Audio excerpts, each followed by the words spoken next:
Tes.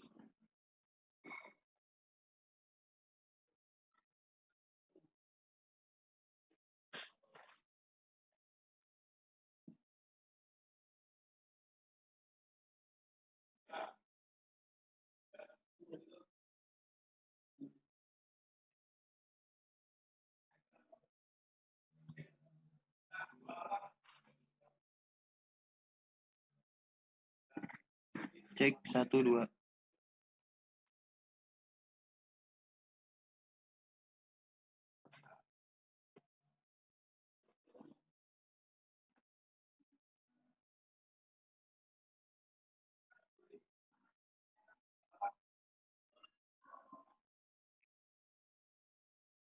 Cek 1 2.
Assalamualaikum Ustaz. Assalamualaikum warahmatullahi. Sehat Bagaimana Pak? Ustaz? Pak? Alhamdulillah, alhamdulillah saya sehat Pak. Alhamdulillahirrahmanirrahim.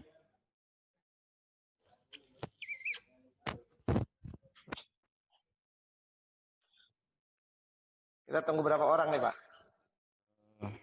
Sudah ada 1, 2, 3, 4, sudah ada 5 orang, nggak apa-apa, kita mulai aja Pak Ustaz.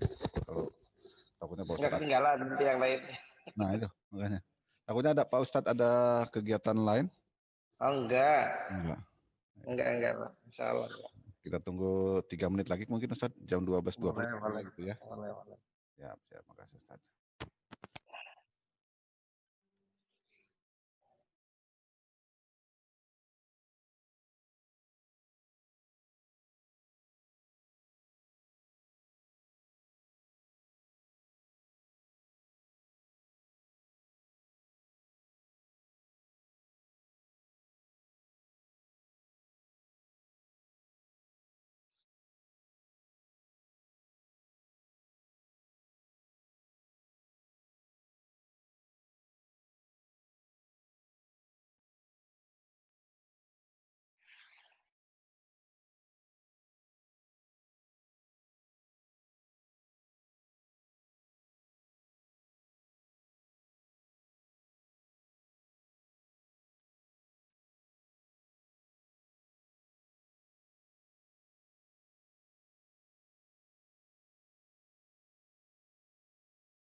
Assalamualaikum warahmatullahi wabarakatuh.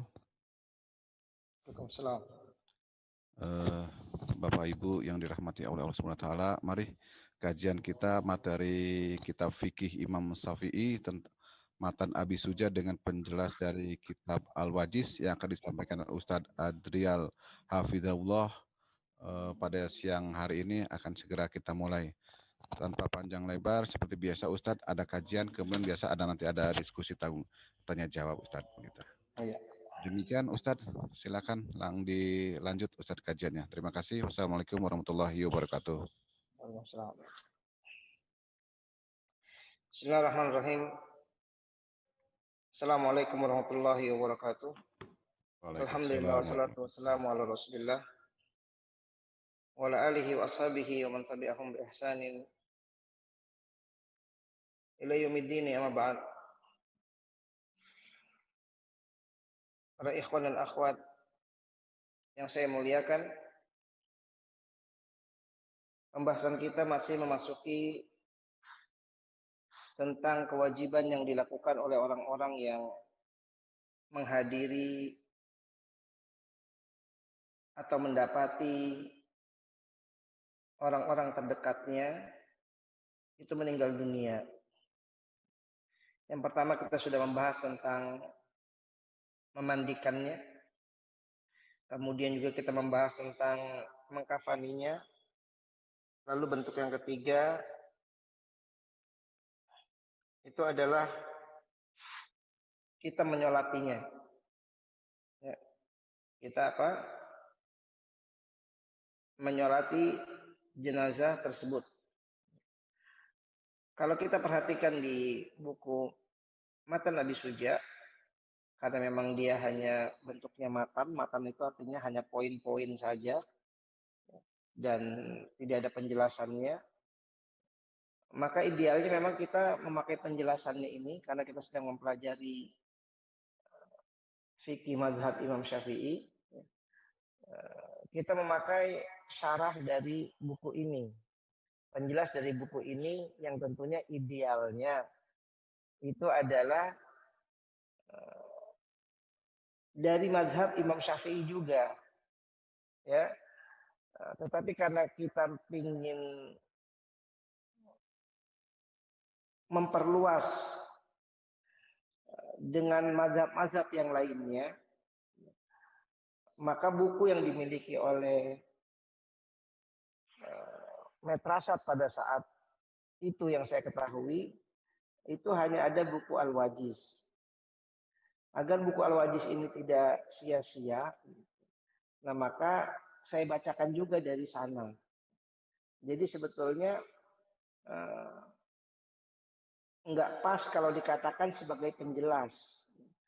Karena sebab Al-Wajiz sendiri terkadang karena memang itu lebih cenderung kepada mazhab Imam Ahmad bin Hambal, ya, itu akan menyanggah dan menentang apa yang ada di dalam buku Matan Abi Suja. Ya. Jadi sebetulnya kalau kita membuat judulnya sebagaimana ada saudara kita mengatakan pembahasan Matan Abi Suja dengan syarah Al-Wajiz, ya ini nggak pas ya. Karena harusnya yang mensyarah itu yang satu mazhab. Ya. Adapun kita beda mazhab ini untuk memperluas wawasan saja. Karena di negeri kita ini kebanyakan kaum muslimin menisbatkan diri mereka dengan mazhab Imam Syafi'i. Ya. Tetapi ternyata kalau kita buka buku Imam Syafi'i sendiri atau orang-orang yang menulis kitab-kitab yang menisbatkan kepada Imam Syafi'i, maka banyak perbuatan-perbuatannya yang hanya menjadikan Imam Syafi'i ini sebagai kambing hitam saja, gitu. Ya. Sehingga memang kita perlu mempelajari buku Imam Syafi'i, tulisan-tulisan yang dinisbatkan kepada Imam Syafi'i, agar kalaupun kita mau ngaku-ngaku mengikuti Imam Syafi'i, maka bukan sekedar ngaku-ngaku, tapi memang kita baca bukunya, gitu. Akan tetapi karena kita mengetahui Imam Syafi'i bukan seorang nabi, ya, dan tidak ada orang yang maksum di dunia ini kecuali Rasulullah SAW, nah, maka kita coba membandingkan, gitu. Jadi bukan menjelaskan, setelah membandingkan apa yang difahami oleh Imam Syafi'i itu dengan imam-imam yang lainnya, ya. Nah, di antaranya yang mudah kita dapatkan buku-bukunya di negeri kita itu adalah buku yang dinisbatkan kepada Imam Ahmad bin Hambal, ya. Rahimahumullah, ya, semoga Allah merahmati para ulama kita semuanya. Karena memang di Indonesia ini kalau kebanyakan kaum muslimin ini kalau tidak bermadhab dengan Imam Syafi'i, maka dia pasti akan bermadhab dengan Imam Ahmad bin Hambal atau Hanbali. Ya. Tetapi apa yang ditetapkan oleh mereka sebagai madhab, mereka tidak taklid buta. Tidak mutlak mengikuti Imam Syafi'i atau Imam Ahmad dengan membabi buta. Ya. Mereka tetap berusaha melihat dalil-dalil yang dibawakan oleh para ulama. Jadi, karena di Indonesia ini yang tadi saya sudah singgung lebih dikenal dengan mazhab Syafi'i dengan mazhab Hambali, gitu ya. maka mereka pun juga membandingkan dengan yang lain-lainnya. Ya. Sehingga kalau kita murni ya, ingin mencari orang-orang yang betul-betul mazhab Syafi'i saja, bakal nggak ketemu. Ya, karena ya tadi, kalau betul-betul kita hanya ngikutin Imam Syafi'i saja atau Imam Ahmad saja, itu akan banyak hilang eh, kebaikan-kebaikan pada kita. Ya, sebab mereka ini manusia biasa, terkadang benar, terkadang salah. Ya. Atau juga kita akan mendapati kesulitan yang sangat gitu. Kalau mutlak hanya mengikuti pendapat-pendapat mereka. Nah, contoh misalnya dalam mazhab Imam Syafi'i, dan Imam Syafi'i sendiri mengatakan wajibnya wanita itu bercadar. Ya. Wanita itu dalam mazhab Imam Syafi'i itu wajib bercadar dan nggak boleh nggak bercadar. Ya. Tapi kenyataan di negeri kita, wanita ya, jangankan bercadar, berjilbab aja kagak ya. Tapi mereka merasa mereka itu adalah mengikuti mazhab Syafi'i. Ya. Dan ini keliru, dan ini nggak benar. Gitu. Nah, jadi kajian kita di siang kali ini pada asalnya sebetulnya hanya ingin mengkaji secara dalil sesuai Quran dan Sunnah, ya, apa-apa yang mudah kita dapatkan dari buku-buku yang dikarang oleh para ulama dalam masalah amaliyah-amaliyah kita, di dalam masalah amalan-amalan sehari-hari kita. Nah, di Al-Wajiz ini buku yang mudah untuk kita dapatkan dalil-dalilnya, ya, walaupun kita tidak meyakini mutlak kebenaran semuanya, ya. Jadi artinya kalaupun kita mendapati masukan dari yang lain dan itu lebih meyakinkan kita karena dia bisa membawakan dalil-dalil yang lebih kuat, ya maka kita tinggalkan pendapat yang ada di Al-Wajiz, ya. Sebagaimana kita nggak meragukan buku Matan Abi Suja yang ditulis oleh Abu Suja, yang merupakan penulis buku yang menisbatkan diri kepada Imam Syafi'i, kita nggak meragukan keilmuannya, ya. Tetapi kita nggak saklek juga mengikuti secara buta, karena akan mendapati hal-hal yang sulit nantinya, atau akan menghilangkan kebaikan-kebaikan yang banyak kalau hanya menjadikan buku ini patokan dasar untuk kita beramal. Nah, sehingga kita berusaha mencari referensi-referensi lain, mana yang lebih tepat dan kuat bagi kita menurut kemudahan yang kita dapatkan, maka itu yang akan kita amalkan, ya. Itu yang akan kita amalkan. Nah, contohnya dalam pembahasan masalah mayit ini, dalam masalah jenazah ini, ya, kalau kita buka buku Matan Abi Suja, ya, terjemahannya misalnya yang ada di halaman 38, ya, tentang apa? Tentang jenazah. Beliau rahimahullah taala itu hanya menjelaskan misal dalam masalah mandi, wa yugsadul mayyitu witron wa yakunu fi awali guslihi sidrun wa fi akhirihi syai'un min kafur. Ya, itu hanya ringkas. Ya, dia hanya mengatakan pokoknya mayat itu dimandikan dengan siraman yang ganjil, dan ini sudah kita bahas dari dalilnya. Di sini nggak disebutkan dalilnya, tapi bukan berarti nggak ada dalil, ada, tapi kita nggak ngerti, nggak tahu. Makanya di Al-Wajiz itu kita dapati dalilnya. Ya. Begitu juga pada permulaan siramannya, itu disunahkan dicampur dengan daun bidara. Dan diakhiri itu dengan dicampur pakai kapur barus. Itu pun sudah kita baca hadis-hadisnya dalam kitab Al-Wajiz. Ya. Lalu dalam masalah mengkafani, itu hanya disebutkan di sini, wa yukaffinu fi thalathati aswabil bidin. Ya, dikafankan si mayit itu dengan menggunakan 3 helai kain putih, dan ini juga sudah kita bahas, ya, sudah kita baca dan dibawakan hadisnya oleh penulis kitab Al-Wajiz. Laisa fiha komisun wala imamatun, ya. Dan tidak ada tambahan macam-macam lagi, ya, apakah baju atau sorban, ataukah baju atau juga sorban. Jadi udah cukup pakai 3 helai kain hitam berwarna putih, maka selesai, ya. Padahal di kitab Al-Wajiz, di hadis-hadis Nabi disebutkan kalau bisa salah satunya itu memang pakaian yang bergaris-garis, ya. Nah, artinya itu tambahan-tambahan yang akhirnya kita bisa mendapatkan banyak kebaikan, ya. Kita akhirnya bisa mendapatkan banyak kebaikan. Begitu juga di dalam masalah nanti sholat, ya. Di sini dikatakan kita pakai mata Nabi Sujud dulu, ya, karena kita sedang membahas masalah sholat. Maka dikatakan di sini wa yukabiru alaihi arba'a takbirati. yaqra'ul Fatihata ba'dal ula wa yusalli 'ala Nabi sallallahu alaihi wasallam ba'da tsaniyah wa yad'u lil mayyiti ba'da tsalitsah. Ya. Maka ada 4 kali takbir yang dilakukan oleh seseorang ketika dia akan melakukan sholat jenazah. Ya. Yang pertama, takbir yang pertama dia membaca surat Al-Fatihah. Kemudian takbir yang kedua, ya, dia membaca sholawat kepada Nabi Shallallahu Alaihi Wasallam. Kemudian ketika takbir yang ketiga, maka yad'ulil mayyit, maka dia berdoa kepada si mayit ba'da salisa, ya, berdoa kepada si mayit ketika takbir yang ketiga.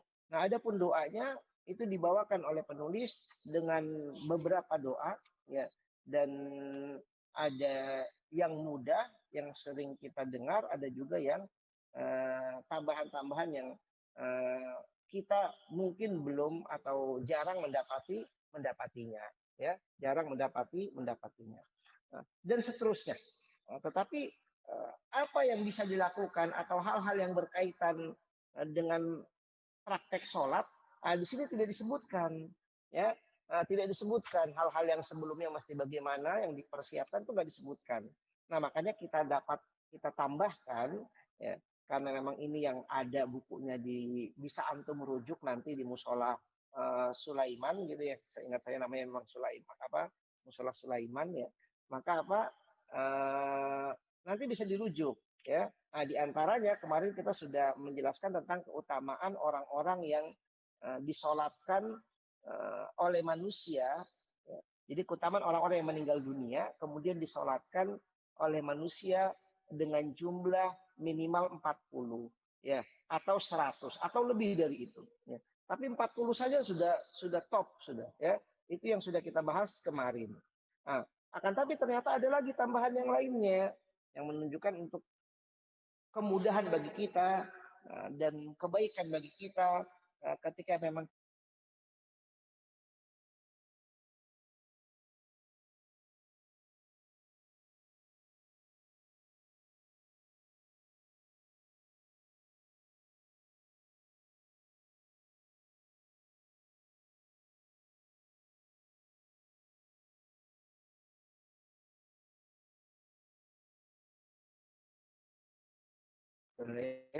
untuk lebih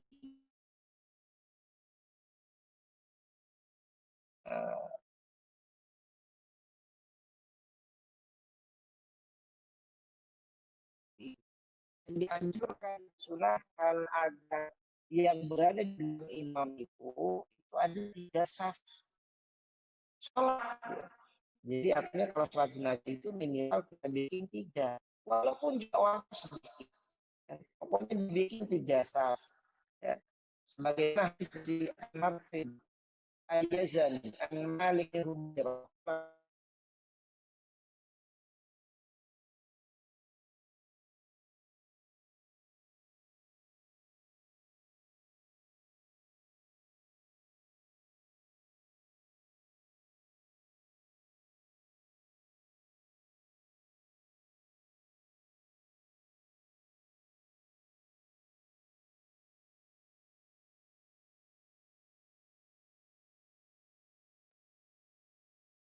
Ustadznya ini ya,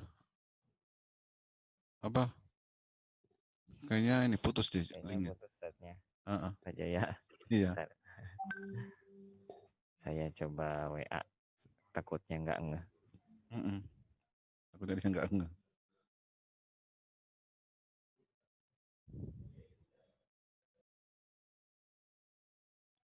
Nah, udah masuk lagi Ustadznya.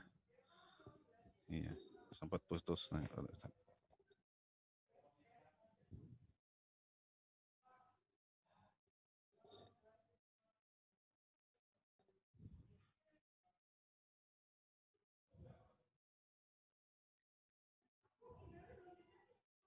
Ustadz Adrial.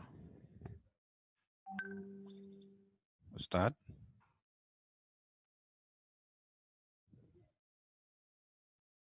Assalamualaikum Ustadz.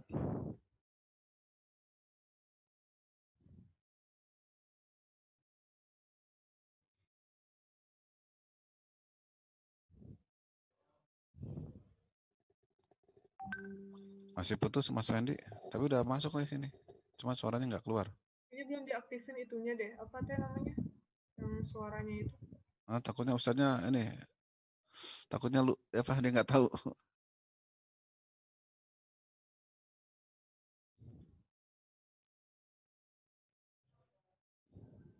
Iya, belum ada suaranya ya.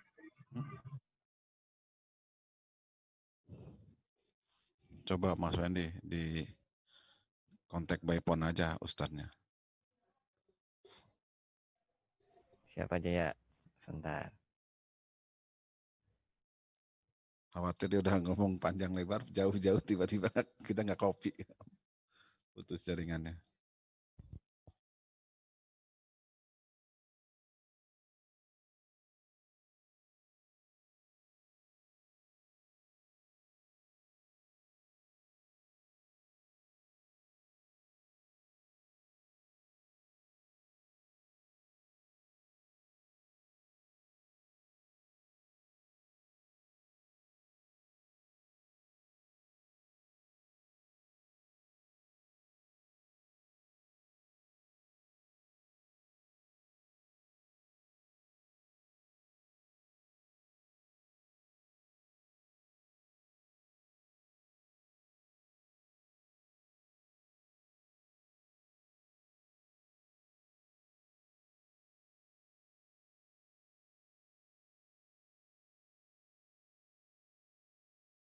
Bapak Ibu mohon maaf mungkin jaringan di Ustadz Adrialnya ada kendala, mohon ditunggu sebentar ya.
Ya, mohon maaf terputus nih, internetnya hilang nih.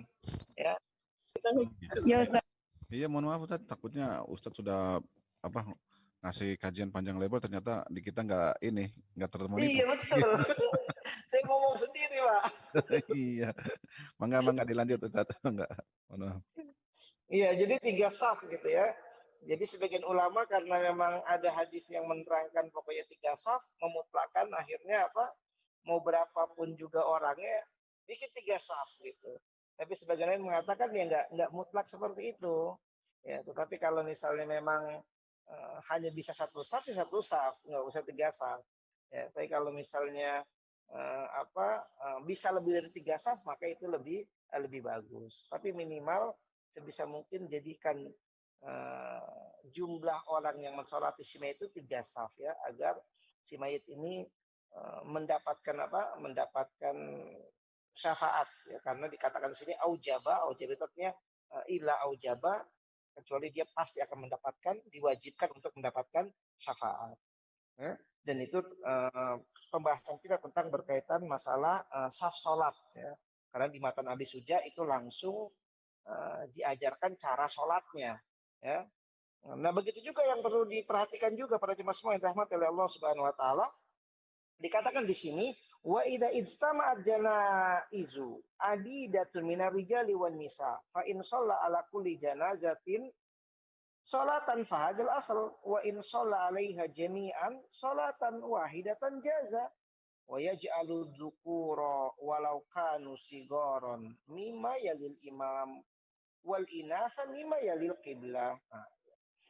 Jika terdapat banyak jenazah, ya, jadi kalau ternyata yang kita mau sholatkan banyak jenazah nih, seperti misalnya di Masjidil Haram atau Masjid Nabawi, karena ketika sekali disolatkan setiap sholat wajib itu enggak hanya 1 jenazah, banyak jenazah, ya, itu banyak jenazah. Terlebih lagi ada laki-laki dan perempuan. Jadi kalau jenazahnya banyak, ada laki-laki dan perempuan, seperti misalnya korban tabrakan, ya, bus jatuh atau satu keluarga meninggal dunia. Di situ ada anak laki-laki, ada laki-laki, ada perempuan, ada orang dewasa, ada anak kecil. Nah ini bagaimana nih cara meletakkan jenazah tersebut, serta bagaimana cara mensolati mereka. Ya, maka penulis mengatakan boleh mensolatkan jenazah tersebut satu persatu, ya, alias masing-masing dengan 1 kali sholat.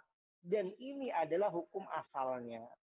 Jadi hukum asal itu bahwasanya setiap 1 orang jenazah ya maka disolatkan oleh kaum muslimin. Ya, ini hukum asalnya. Ya.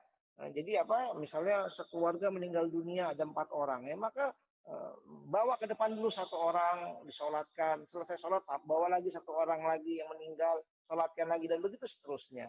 Ya. Tetapi kata para ulama boleh juga mensolati semua jenazah tersebut hanya dengan satu sholat, ya, hanya dengan 1 sholat. Sebagaimana di Masjidil Haram atau Masjid Nabawi, jenazahnya banyak, disolatkan cukup 1 kali sholat jenazah. Jadi boleh, cukup, ya, dan itu tidak jadi masalah. Jadi nggak mesti 1 orang 1, karena ini akan banyak memakan waktu.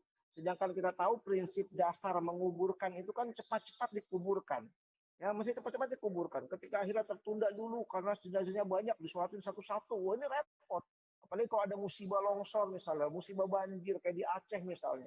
Jenazahnya banyak, kalau mesti disolatkan satu-satu, wah ini ribet. Ini repot ini. Ya.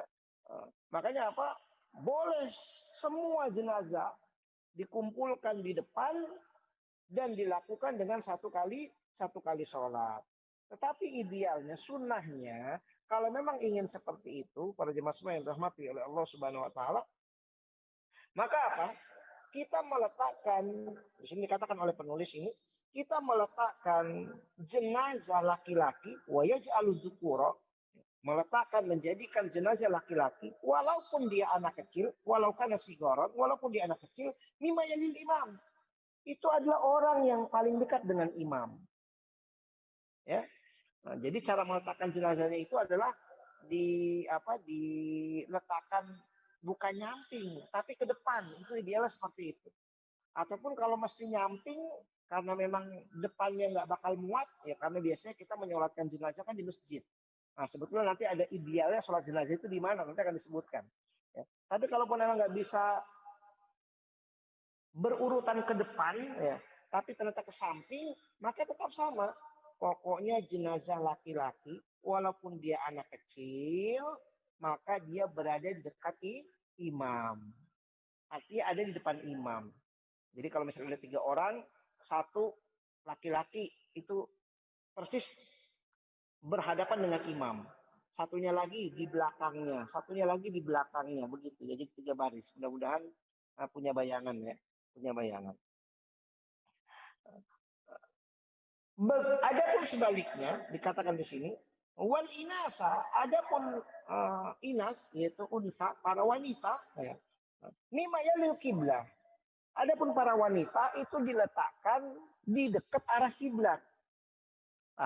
Makanya wanita itu paling jauh dari imam, tapi dia paling dekat dengan kiblat jadinya. Ya, karena bentuknya memanjang bukan melebar. Ya, laki-laki dekat imam, jenazah kedua berikutnya begitu terus ya. Berarti kalau ada 2 jenazah suami istri meninggal dunia, maka yang nempel atau yang paling dekat dengan imam itu suaminya, kemudian letakkan di depan jenazah suaminya tadi itu istrinya. Jadi jenazah laki-laki dekat imam, jenazah perempuan dekat apa? Dekat kiblat, ya, mendekat ke arah kiblat. Dan seperti itulah yang pernah dipraktekkan oleh Rasul dan para sahabatnya, sebagaimana hadis dari Nafi' an Ibnu Umar, dari Ibnu Umar radhiyallahu an, annahu shalla ala tis'i janaiza jami'an. Pernah suatu ketika ada 9 jenazah, ya, yang itu akan disolatkan secara langsung sekaligus, ya, secara langsung sekaligus. Jadi ada 9 jenazah datang, maka itu langsung ingin disolatkan semuanya 9 jenazah ini. Ya, faja'ala rijal yalunal imam, maka dijadikan para laki-laki itu dekat dengan imam. Wa nisaa yalinal qiblah, dan para yang jenazah wanita itu dekat ke arah kiblat. Fasaffahunna saffan wahidan, dan dibuat mereka itu jadi satu saf. Satu saf itu maksudnya satu saf memanjang, bukan satu saf menyamping, bukan ya, tapi memanjang gitu sampai depan. Ya, dibikin ke arah kiblat sana. Gitu.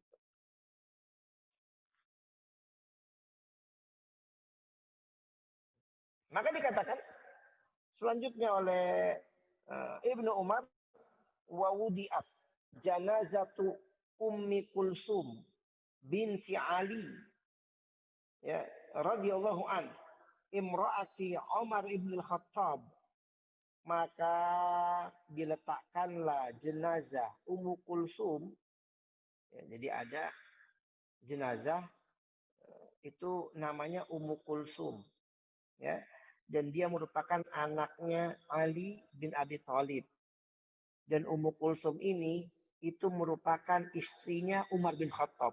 Nah, lihat, perhatikan, istrinya apa? Istrinya Umar bin Khattab, ya. Yang menunjukkan bantahan kepada orang-orang Syiah yang menganggap Umar bin Khattab ini orang kafir. Ya. Abu Bakar dan Umar ini adalah tokoh kekafiran paling nyata di dunia, itu kata orang Syiah. Sedangkan Ali dan keturunannya itu adalah makhluk-makhluk yang paling mulia. Ya, terutama anaknya Ali yang bernama Husain. Gitu. Tapi yang mereka jadikan Tuhan itu adalah Ali, bukan Husain. Ya. Ali itulah yang mereka anggap sebagai Tuhan orang Syiah ini. Nah, tapi ternyata kalau memang Ali ini merupakan orang yang betul-betul setuju dengan pemikiran Syiah, yang kata mereka Abu Bakar dan Umar itu adalah kekafiran yang paling nyata di dunia, gitu ya, nggak mungkin Ali itu akan menikahkan anaknya dengan Umar bin Khattab radhiyallahu anhu. Ya. Tapi ternyata Ali itu mau menikahkan Umar bin Khattab dengan anaknya. Gitu. Kalau memang Ali musuhan dengan Umar, ya apa iya ada orang mau ngasih anaknya kepada musuhnya? Nah, ini kan konyol. Yang menunjukkan apa? Enggak benarnya pendapat orang-orang Syiah dan bejatnya mereka. Ya. Karena mereka cuma hanya ngaku-ngaku saja. Gitu. Ya. Hanya ngaku-ngaku saja. Nah, begitu juga itu Ummu Kulsum anaknya Ali. Ada putra yang bernama Zaid. Jadi di situ ada Ummu Kulsum, ada Zaid. Itu meninggal dunia di antara 9 tadi. Ya. Dan Zaid itu adalah putra. Ya. Dan yang menjadi imam saat itu dikatakan, ya, wawudiya jami'an. Ya. Juga ada Zaid yang diletakkan barengan tuh sama jenazah-jenazah tadi. Wal imamu yaumaid. Yang menjadi imam pada saat itu adalah Sa'id ibn al-As. Wa fi nasi ibn Abbas wa Abu Hurairah wa Abu Sa'id wa Abu Qatadah. Dan di saat yang bersamaan juga yang menjadi jemaah pada saat mayit 9 orang ini ingin disolatkan, itu ada ulama-ulamanya para sahabat. Ada Ibnu Abbas, ada Abu Hurairah, ada Abu Sa'id Al-Khudri, ada Abu Qatadah. Ini sering kita dapati hadis-hadisnya, nggak asing lagi bagi kita. Ya. Maka apa? Fawudi al-gulamu mimma yalil imam. Maka diletakkanlah anak tadi, si Z itu dekat dengan imam. Adapun ibunya si Ummu Kulsum ini, ya misalnya, itu diletakkan di depannya, ya, jauh dari imam. Maka faqala rajulun, ada seorang berkata, fa'ankartu dzalik. Akhirnya ada seorang mengatakan, aku mengingkari cara sholat kayak begini. Ya. Aku mengingkari cara sholat seperti ini. Fanazortu ila Ibni Abbas. Akhirnya, ya, Ibnu Umar tuh mengatakan, lalu aku lihat Ibnu Abbas. Aku melihat kepada Ibnu Abbas. Aku melihat juga kepada Abu Hurairah. Aku juga memandang atau melihat kepada Abu Sa'id dan Abu Qatadah. Fakultu mahadza. Maka aku katakan kepada mereka semua, ini benar gak nih kata orang ini nih? Orang ini bilang nggak benar. Anak kecil ini kok ada di dekat imam. Ternyata yang wanitanya ibunya malah jauh dari imam. Ternyata 4 sahabat besar ini, Ibnu Abbas, Abu Hurairah, Abu Qatadah, Abu Sa'id Al-Khudri, mengatakan hiya sunnah. Enggak. Orang tadi enggak benar. Karena cara menyusun jenazah seperti ini, itu merupakan ajaran sunnah. Maksudnya ajaran Nabi Shallallahu Alaihi Wasallam. Paham ya? Jadi pokoknya patokannya laki-laki, mau anak kecil, mau orang dewasa, itu dekat dengan imam, adapun perempuan itu adalah dekat dengan kiblat. Kemudian selanjutnya pada jemaah semua yang dirahmati oleh Allah Subhanahu wa taala, aina yusolli alal janazah. Sebelum kita melakukan sholat, dijelaskan dulu. Sebenarnya yang paling utama tuh sholat jenazah di mana sih? Ya, yang paling utama tuh sholat jenazah di mana sih? Maka pertama penulis mengatakan tazuzu sholatu alal janazati fil masjid. Kalau sekedar boleh, maka dibolehkan sholat jenazah itu di dalam masjid. Ya, jadi kita nggak mengingkari ketika ada orang melakukan sholat jenazah dalam masjid, ya, atau kayak Nabi SAW dalam rumah. Ya. Ada sholat jenazah di mana aja boleh. Ya, dalam masjid juga boleh. Ya, bukan nggak boleh, boleh dalam masjid. Sebagaimana hadis dari Aisyah radhiyallahu anha qalat, lama tuwfiya Sa'ad bin Abi Waqqas. Ketika kata Aisyah wafat Sa'ad bin Abi Waqqas, ini merupakan sahabat Nabi yang utama, ya. Sa'ad bin Abi Waqqas salah seorang dari 10 orang yang dijamin masuk surga, ya. Arsala azwajun Nabi sallallahu alaihi wasallam ayyamurru bi janazati fil masajid fayusallina alaihi. Maka istri-istri Nabi itu mengutus seseorang untuk menyampaikan kepada keluarga Sa'ad bin Abi Waqqas agar jenazah itu dibawa ke dalam masjid. Sebab mereka, para istri-istri Nabi, itu ingin bisa menyolatkan jenazah Sa'ad bin Abi Waqqas. Ya. Ingin menyolatkan. Kalau di luar, gitu. Kesulitan mereka. Karena sholat itu mesti melepas cadar. Istri-istri Nabi semuanya pakai cadar. Tolong bawa ke masjid biar kita bisa sholat bebas. Makanya mereka mengutus orang untuk meminta jenazah Sa'ad bin Abi Waqqas dimasukkan ke masjid agar apa? Agar bisa mereka sholatkan.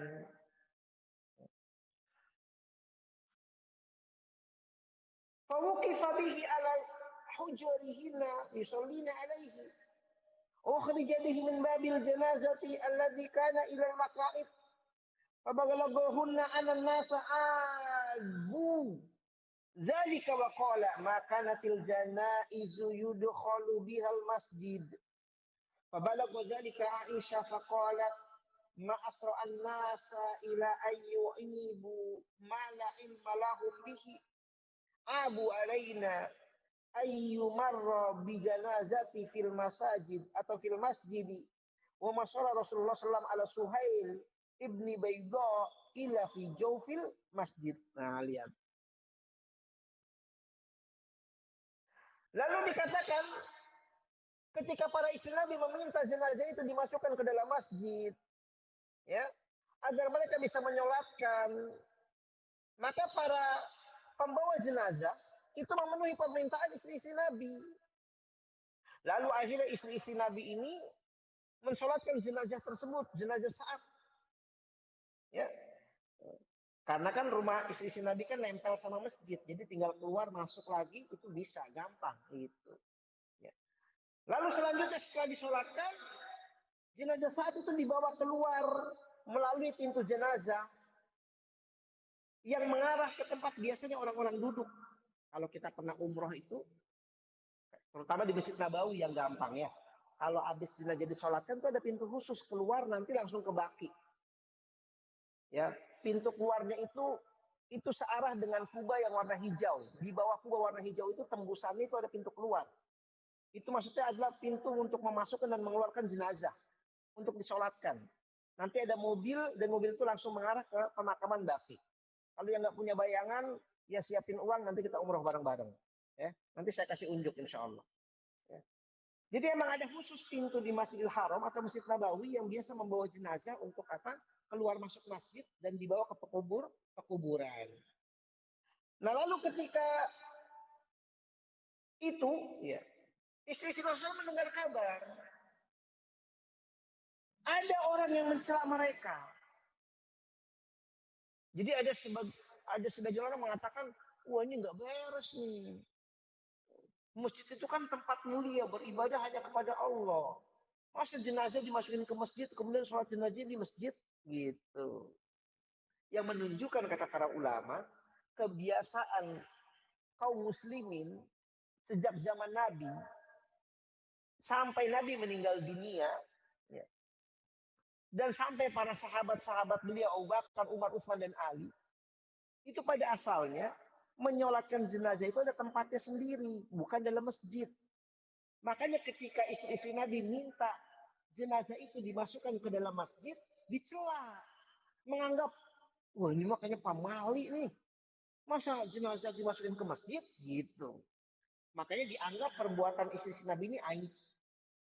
Tapi kemudian dibantah oleh mereka. Karena istri-istri Nabi kan para ulama. Ya, orang yang paling tahu tentang agama. Maka kata mereka, belum pernah selama ini jenazah dibawa ke dalam masjid. Ini merupakan hal yang baru, kata manusia tuh pada saat itu. Lalu istri Nabi SAW diwakili oleh Aisyah mendengar hal tersebut. Lalu dia akhirnya berkata, betapa cepatnya orang-orang mencela sesuatu yang mereka nggak ada ilmu tentangnya. Dari sini pelajaran, kalau kita mendapati sesuatu yang berbeda dari kebiasaan yang kita lakukan, dari amalan yang biasa kita lakukan, ya, jangan langsung mencela. Jangan langsung anggap sesat. Jangan langsung anggap apa orang ini aneh. Enggak. Tanyakan dulu apa landasannya. Lihat istri Nabi sendiri ini dicela oleh manusia. Karena dianggap melakukan hal yang baru dalam agama. Nyolatin jenazah di masjid. Padahal kata istri Nabi, kita melakukan hal ini ada dalilnya. Ada dasarnya. Ya. Mereka mengecam kami, kata Aisyah radhiyallahu anha, karena kami membawa jenazah ke masjid. Padahal dulu Rasulullah SAW pernah menyolatkan sahabat Suhail ibni Baidah itu di tengah-tengah masjid. Artinya perbuatan ini pernah dilakukan oleh Nabi. Nabi pernah menyolatkan sahabatnya di tengah-tengah masjid, jauh fil masjid, di tengah masjid. Artinya sholat jenazah di masjid ini boleh. Walaupun, nah gitu. Utamanya kebiasaannya, sholat jenazah itu jangan di masjid, di luar. Biar menjadi pelajaran bagi manusia. Biar mereka betul-betul merasa khawatir dan takut. Sebab mereka mendapati ada jenazah yang disolatkan cuma sedikit orang. Ada jenazah mungkin yang disolatkan oleh banyak orang. Sehingga mereka akan termotivasi. Mudah-mudahan saya ini disolatkan oleh banyak orang. Gitu. Dan mereka juga bisa melihat bagaimana misalnya ada orang-orang utama nggak ikut nyolatin. Nah ini Pak Lurah mana nggak nyolatin ya, padahal tetangganya. Nah, bisa jadi kan apa? Berarti ini orang bejat. Begitu. Bisa jadi pelajaran buat yang lainnya. Ya. Makanya apa? Paling utama sholat jenazah itu di luar masjid, bukan dalam masjid. Tetapi di dalam masjid itu boleh. Enggak terlarang, tidak tercela. Karena ada dasarnya. Walaupun secara umum kebanyakannya sholat jenazah itu adalah di luar masjid. Sebagaimana penulis Al-Wajiz kemudian mengatakan, lakinal afdhalas sholatu alaiha kharijal masjidi. Fi makanin mu'adzin lis sholati alal janaiz. Akan tetapi yang lebih utama, hendaknya pengurus masjid itu menjadikan sholat jenazah itu di tempat tersendiri di luar masjid. Jadi bikin tempat yang disepakati di luar masjid, apakah di halaman masjid, ya, atau di lapangan masjid, khusus tempat buat sholat jenazah, ya, bukan dalam masjid. Walaupun dalam masjid juga boleh. Kama kanal amru ala ahli Nabi SAW, sebagaimana hal ini terjadi pada zaman Nabi Shallallahu Alaihi Wasallam, wahwal ghalibu ala hajihi fiha, dan ini merupakan kebanyakan yang beliau tunjukkan kepada para sahabatnya dari sholat jenazah yang biasa beliau lakukan. Ya, jadi sholat jenazah yang biasa beliau lakukan. Kita bacakan satu hadis, selebihnya kita akan akhirkan ya karena sudah mau habis waktunya. Selebihnya tanya jawab. Ya. Ini contoh penerapannya. Dan ini sudah umum bagi kita, adalah dari Ibnu Umar radhiyallahu an. Dia bercerita, annal yahuda ja'u ila Nabi sallallahu alaihi wasallam bi rajulin minhum wa imra'atin zanaya. Sesungguhnya ada seorang Yahudi. Sesungguhnya seorang Yahuda, ya, jadi ada orang Yahudi gitu. Yang dia menemui Nabi sallallahu alaihi wasallam, datang kepada Nabi sallallahu alaihi wasallam dengan membawa seorang laki-laki dan perempuan dari kaum mereka yang telah berzina. Ya. Jadi Yahudi datang bawa laki-laki dan perempuan dari orang Yahudi juga. Ya. Yang mereka itu melakukan zina. Dibawa kepada Rasulullah SAW. Lihat. Jadi orang Yahudi dulu, orang Ahlul Kitab dulu itu bisa tinggal di Madinah. Sebelum dilarang mutlak oleh Allah Subhanahu wa taala. Tetapi mereka mengikuti hukum Islam. Ketika Nabi sebagai penguasa Madinah saat itu menetapkan pokoknya untuk orang yang berzina itu dirajam. Bahkan bukan hanya orang Islam saja. Mau kafir, mau Islam, kalau zina itu dirajam sampai mati. Dirajam sampai mati. Sebagaimana orang Yahudi ini membawa kaumnya dari kalangan laki-laki dan perempuan yang berzina, maka apa? Menemui Nabi untuk dihukum. Lalu akhirnya beliau sallallahu alaihi wasallam fa'amara bihima bi farujima qariban. Maka akhirnya Nabi memerintahkan agar kedua laki-laki dan perempuan tadi ini dirajam. Ya. Akhirnya dirajamlah kedua orang ini. Ini orang Yahudi nih yang dirajam, bukan orang Islam, orang Yahudi dirajam. Nah, lihat. Kata Ibnu Umar, farujima qariban min maudhi'il janaizi indal masjidi. Maka keduanya itu dirajam, itu dekat tempat yang biasa jenazah itu disolatkan di samping masjid. Artinya di Masjid Nabawi itu ada tempat di sampingnya yang biasa Nabi sholat jenazah di situ. Ya, nah dua orang yang di Najam ini disolatkan dekat tempat yang Nabi biasa melakukan sholat jenazah di samping Masjid Nabawi. Iya, bukan di dalam Masjid Nabawi. Makanya jangan aneh ketika ada orang mungkin datang belakangan, dia nggak pernah tahu Nabi pernah sholat di masjid, sholat jenazah di masjid, maka mencela istri-istri Nabi karena menyolatkan jenazah di masjid. Ya, wallahu a'lam bishawab. Ya mungkin sampai sini dulu karena tadi ada gangguan sehingga kita terputus agak lama. Sudah mau jam 1:15, masih ada 10 menit. Silakan ada yang bertanya. Silakan Bapak Ibu, teman-teman, rekan-rekan, ada yang mau ditanyakan ke Ustadz Adriel, silakan. Ya Pak Jaya, nih di chat udah ada udah ada yang tanya nih. Oke, silakan Mas Andi. Ya Ustaz, Ya, ada dua pertanyaan nih Ustaz. Yang pertama dari Mbak Desi. Assalamualaikum Ustadz, saya mau tanya, saya pernah lihat jenazah disolatkan beberapa kali di rumah. Apa itu ada dalilnya? Saya pernah lihat alasannya karena keluarga dan kerabat baru datang. Ini mungkin satu jenazah tapi disolatkannya berkali-kali gitu Ustaz. Iya. Iya, nggak apa-apa, boleh. Sebagaimana kalau kita misalnya ada tetangga kita meninggal dunia dan kita tidak bisa meninggalkan kerjaan kita. Jadi kita mesti buru-buru untuk berangkat kerja. Kalau misalnya jenazah ini sampai disolatkan nanti di masjid habis zuhur misalnya, kita nggak bakal bisa. Karena rumah kita dengan kantor juga jauh dan kita nggak bisa izin dan lain sebagainya. Maka apa, kita sholatin duluan di rumahnya. Kita minta izin sama keluarganya, saya nyolatin duluan ya Pak ya. Jadi jenazah itu bisa disolatkan walaupun belum dimandikan, belum dikafani, itu boleh disolatkan. Ya. Jadi nggak apa-apa nyolatin jenazah itu masing-masing atau satu-satu, apalagi kalau sudah dimandikan dan dikafani, lebih boleh lagi. Karena jenazah sudah sempurna. Intinya kan kita menyolatkan itu kan mendoakan kebaikan. Maka di awal sudah saya sebutkan, ada sebagian ulama mengatakan sholat jenazah ini bukan sholat, tapi doa. Sebab yang namanya sholat itu mesti ada ruku dan sujud. Sedangkan sholat jenazah tidak ada ruku dan sujud.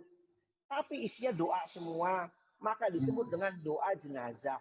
Jadi jangan aneh kalau ada atau mendengar orang tidak menyebut sholat jenazah, tapi doa jenazah.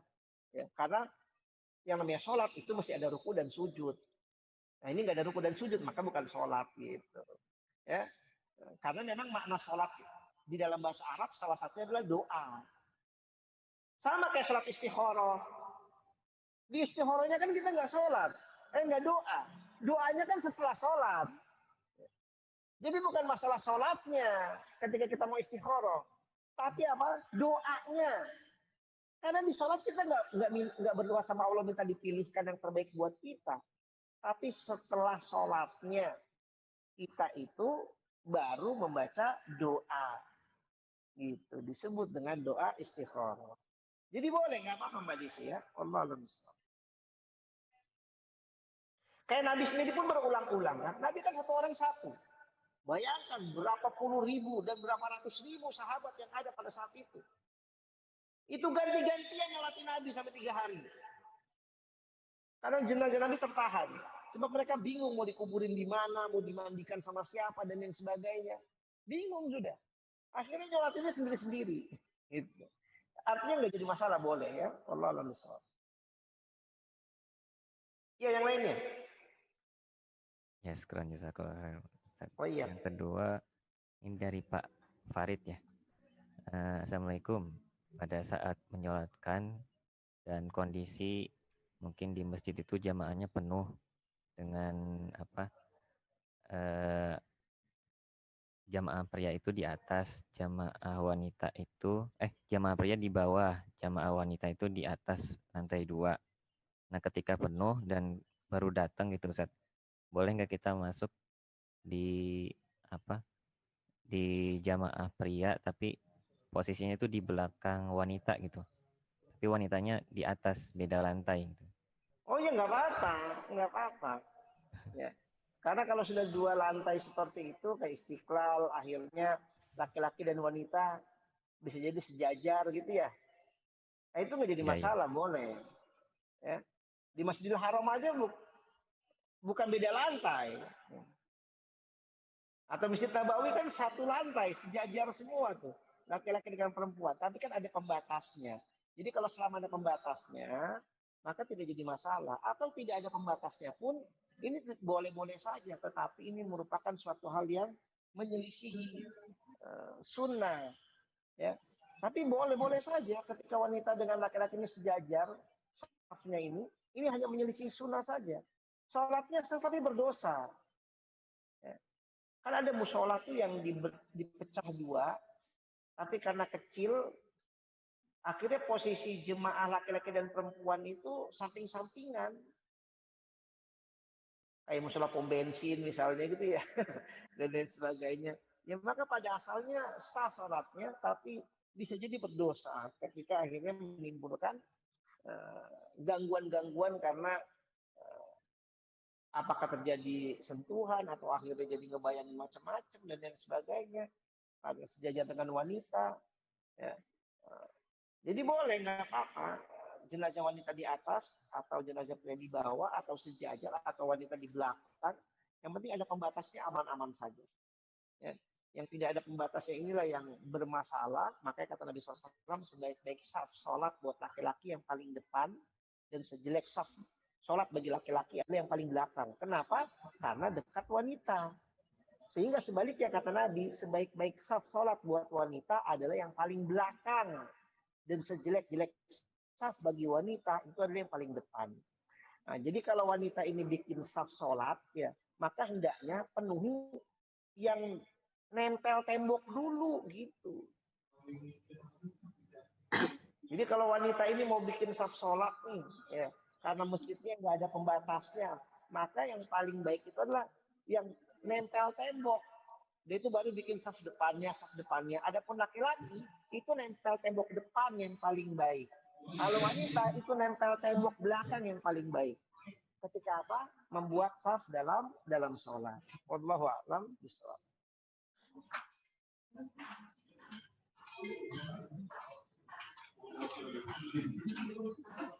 Ustadz, nanya dikit Ustadz, bisa? Ya silakan Pak. Ustadz, kalau kondisi tadi itu wanita di atas, itu apa tetap berebut di belakang atau di depan ya, karena terpisah dalam hal sholat yang umum? Oh iya, makanya ya. saya katakan kalau seandainya sudah ada batas gitu ya, udah tertutup. Di atas ini kan berarti kan tertutup ya, udah nggak terjadi percampur bauran gitu kan. Maka kalau lebih sawab, saya pernah tanya sama seorang saya ini, dia bilang nggak ngerti karena ilat itu artinya sebab adanya larangan kenapa laki-laki saf terjeleknya di belakang dan saf wanita di depan, karena ini dekat-dekatan dan bisa bikin fitnah. Laki-laki nggak konsen karena sholatnya dilihatin sama para wanita. Atau para wanita juga nanti ketika laki-lakinya ruku atau lain sebagainya itu bisa ngelirik-ngelirik dia gitu kan. Jadi merusak gitu. Intinya karena ada kedekatan dan khawatir nanti bikin fitnah. Nah kalau sudah ditutup gitu ya, atau terpisah lantai, ini kan udah nggak kelihatan gitu kan. Maka dia bilang ya bebas. Artinya ya bisa di depan, bisa di belakang. Allah lebih sawab. Ya, intinya ini permasalahan kontemporer memang karena dulu kan masjid itu nggak ada pembatasnya, ya. Kalau sekarang kan udah pakai pembatas. Nah, apakah sebab-sebab ini hilang? Kata dia, kalau emang dilihat sebabnya itu karena berdekatannya, khawatir terjadi fitnah. Kalau sudah fitnahnya nggak ada, maka ya nggak berlaku lagi. Iya. Tetapi bagi laki-laki kan menunjukkan dia ini adalah orang yang sholatnya telah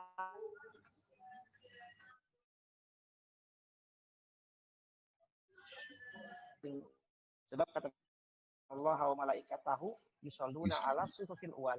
Sesungguhnya Allah dan para malaikat itu mendoakan kebaikan bagi orang-orang yang berada di saf pertama. Berarti kalau ada saf belakang, berarti dia orang-orang yang dia ketinggalan sehingga berarti dia bisa belakang.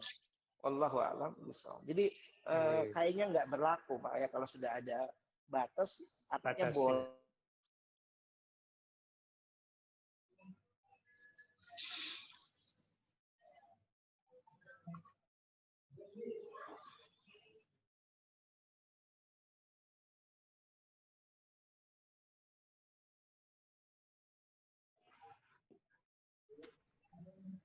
sudah 1.15 mungkin ya. Bisa kita akhiri saja mungkin Ustaz. Ustaznya kemana nih? Ustaz putus lagi kayaknya nih. Ustaznya putus ya. Mau ditutup aja? Udah, nggak apa-apa. Ya, kita tutup aja, Mas Fendi. Iya.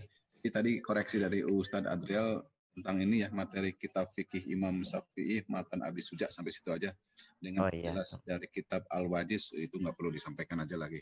Alhamdulillah sih untuk beberapa kali pertemuan informasinya seperti itu, tapi ketika saya sampaikan ada koreksi dari Ustadz, alhamdulillah berarti ada jelasan yang lebih detail kan gitu. Baik Bapak Ibu, teman-teman, rekan-rekan semua, terima kasih atas kehadirannya, atas partisipasinya mengikuti kajian kitab fikih Imam Syafi'i pada siang hari ini yang disampaikan oleh Ustadz Adriel. Insya Allah di Senin depan kita akan ada lagi sampaikan. Semoga kita bisa menghadirinya dan kita mendapat keberkahan dan pahala dari Allah Subhanahu wa taala. Akhirul kalam, mari sama-sama kita tutup dengan mengucapkan doa kafaratul majelis. Subhanallah wa bihamdika asyhadu an la ilaha illa anta astaghfiruka wa atubu ilaik. Saya tutup. Mohon maaf. Wassalamualaikum warahmatullahi wabarakatuh. Waalaikumsalam warahmatullahi wabarakatuh. Nih Ustadznya nyampein katanya mohon maaf kepada jamaah, terputus lagi katanya. Iya. Apa? Makasih itu Ustadz udah ditutup gitu nggak apa. Makasih Mas Fendi. Makasih. Kasih Pak.